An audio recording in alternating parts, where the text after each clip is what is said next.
Is there a particular project that you've worked on in these first couple of years that you're particularly proud of, that you enjoyed the most, or might be a good example for those that are considering a career in consulting?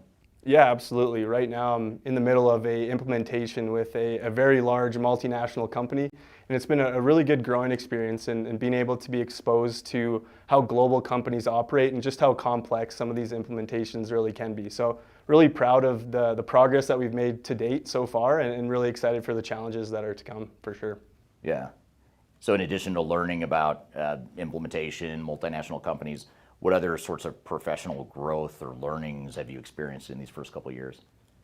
The ability to communicate ideas, kind of like what I mentioned earlier, just being able to articulate the thought that you have in your head and making sure that everyone that's in the boardroom can understand the thoughts that are in your head, which sometimes, I mean, it's easier said than done for sure, being able to articulate correctly and ensuring that, you know, everyone is aligned and understands. But I would say that's one major piece with growth. And then also just understanding what I'm capable of. I mean, I've really been pushing the limits these last couple of years, and it's been paying off, and it's really exciting to see. Yeah.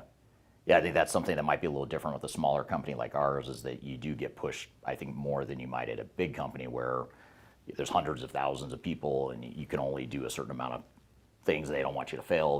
They will do everything possible to make sure you don't fail, but in that process, you end up sort of in a box. You know, it's harder to get pushed than I think you would here at a company like ours. Yeah, I would say that the opportunities seem to be endless, and one thing that I really enjoy is that it seems like the ball is in my court. So whatever I want out of my career, I feel like it's up to me to go and chase that down and get it because of the opportunities that I do have. Do you have any examples, or maybe one example of something you learned about digital transformation or ERP implementations in general that you just had absolutely no idea before you joined the company? It's not a specific example, but I just never realized the importance of the people side of transformation, making sure that everyone is aligned and on the same page, everyone is understanding what the goals are that we're trying to achieve, and just overall change management in the people side of things has been something that I had an understanding of, but I never truly valued the importance of it. Yeah, and when you look at all the things that go into people, process, technology, strategy, you know, all these different components of transformation, and back to your earlier point about being able to simplify complex topics. I mean, these projects are really complicated, wouldn't you say? I mean, it's hard to get your own head around it, but then help clients get their heads around Yeah, complexities. absolutely.